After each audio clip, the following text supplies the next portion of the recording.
camera then. Hey, look! Stop it! Got the bike! It's getting away! Stop it! What do we do now? All the bike shops are closed because of Corona.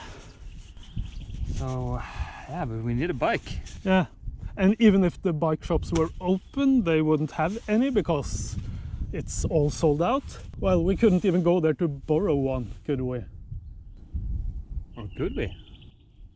We could rent one. Yeah, we could rent one. All right. Hey man, got a rental bike for me? Oh yeah, cheers. Perfect. Thank you very much. Bye. Welcome to EMTB videos.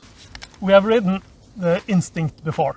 A couple of years ago, we rode the Instinct Alloy A70. And we were a bit uncertain when we first rode the bike. What kind of bike is this? Is this a sort of a more lightweight, short travel bike for riding in forest and nice trails? Or is it a more gravity descending oriented bike?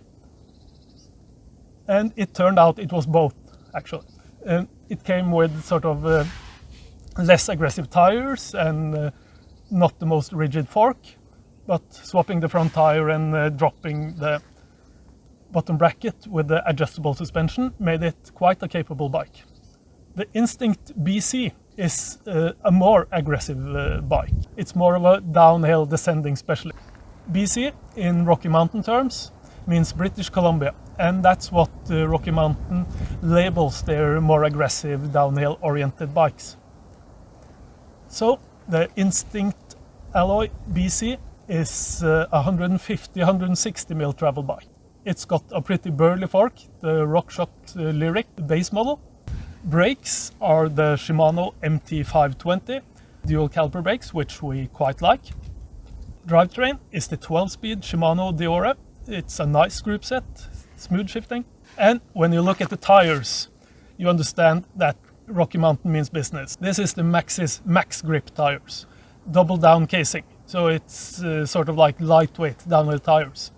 The Minion, DHF on the front, DHR2 at the back. And also the shock is a nice one. The Fox Float DPX2.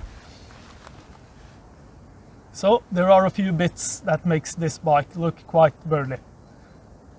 But the Instinct is getting, well, a bit old, and so is the motor.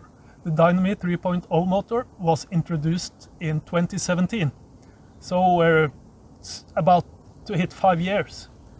And it's seen a few updates or upgrades since it was introduced. There was a bit of drivetrain noise originally, so Rocky Mountain changed the pulley that is attached to the torque sensor.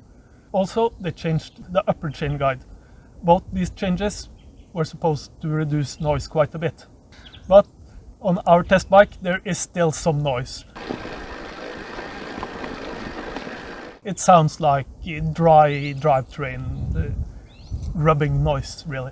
Not too bad, and it's not a kind of noise that increases as you pedal harder or faster. It's just there when the chain moves.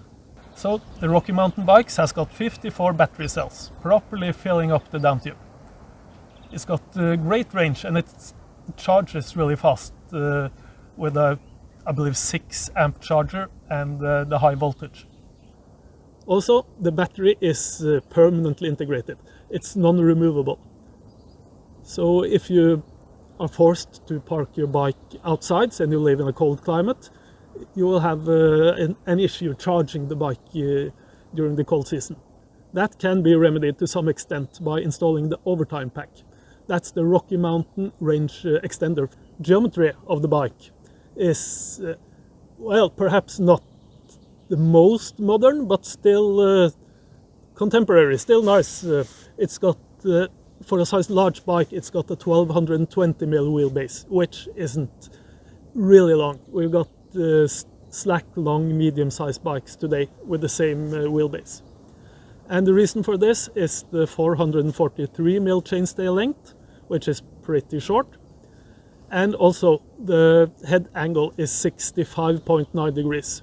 and by today's standards that is not really steep. C-tube angle is 74.4 degrees. Not really steep, but not too bad really. So the bike in size large, it doesn't feel like a big size large.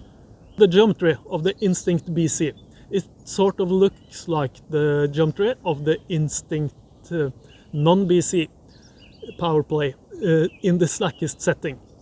And you just add a bit of travel front and rear. So we took the bike to the trails and started climbing. And it felt really planted on the climbs. Despite the relatively short rear end on this 29er bike, it went up the hills no problem. The front end felt, well, planted. And the motor was, we've ridden the motor before. You can check out our review of the motor. It's a really powerful motor, but it feels a bit different than pretty much every other motor. You don't get any help when you ease off pedaling. It's not like the motor kicks in and keeps pushing. It amplifies your pedaling input strictly, and if you ease off the pedal ever so slightly, it will reduce the motor power. So it's sort of a really natural feeling motor, but you have to work constantly to get the most out of the motor, and you have to push to really feel how powerful the motor is, to feel how strong the motor is. I was a bit surprised at the beginning because it kind of felt a bit like the old motors. When you push, you don't have a smooth ramp up. It's just the power is there right away, and I was a bit unsure on how that was going to feel riding up the hills. But the positive thing is you have the power right there, so as soon as you start to pedal, then there's power. And I was surprised in how natural it felt during climbing the hills. Yeah. That I had all the power I needed, and if you had to stop and start again mid-hill, that's not a problem. Yeah, starting mid-hill, when you stand over the bike and you just rest your foot on the pedal, you can feel the bike twitching because you are putting slight tension on the chain and the torque sensor is picking up on it and wants to go. So it's a bit unusual, you might not be used to it, but you can just, as you say, start mid-hill, put your foot on the pedal, start pedal, and you got maximum power right away.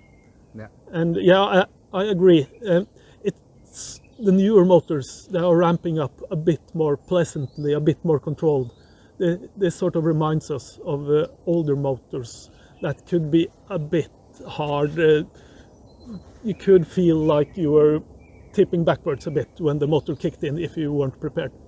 Yeah, the main positive difference here is that if you let go right away, it actually stops. So it doesn't send the bike flying if you push it down just a tiny bit. Yeah, so there's no motor overrun whatsoever.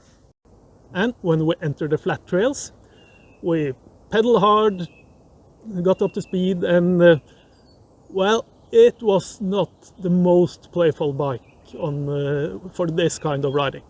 The front end feels a bit heavy, and we believe it's heavy. It's got a lot of batteries all the way through the down tube, so even all the way up to the head tube, we believe there are batteries.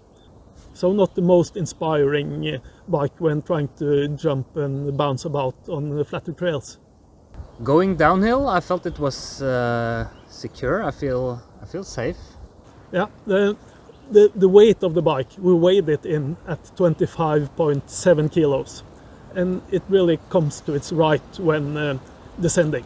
We were riding some pretty rocky, gnarly sections, and it really is a stable descender. But we still feel a bit of that weight when trying to skip a few sections by just jumping over them. We tend to run the fork rebound a bit fast to get some extra help and extra nimbleness. So I sort of prefer the back end over the front end. The suspension action combined with the double down tires makes it feel really settled, really planted, and we can go over chatter, rough bumps at quite some speed, and it's just so controlled and so calm. And of course the front end is calm too because of the sort of forward weight distribution. Yeah, it's actually when you get up to a bit of speed that it really comes to its right. Yeah, I definitely agree. It's often like that with the EMTBs. You need a bit of speed to make them come alive, and that definitely goes for this bike. So if you're looking for an all-around bike, do-it-all bike, we would definitely go for the non-BC Instinct Powerplay. But if going down is your thing, then definitely have a look at the BC. So should you buy our Rocky Mountain Instinct? Well, why not? There are a few compelling reasons. It is a capable, nice descender, and it is available, at least here in Norway, and the price isn't that bad really. That's it. Thanks for watching. Appreciate any likes and subscribes.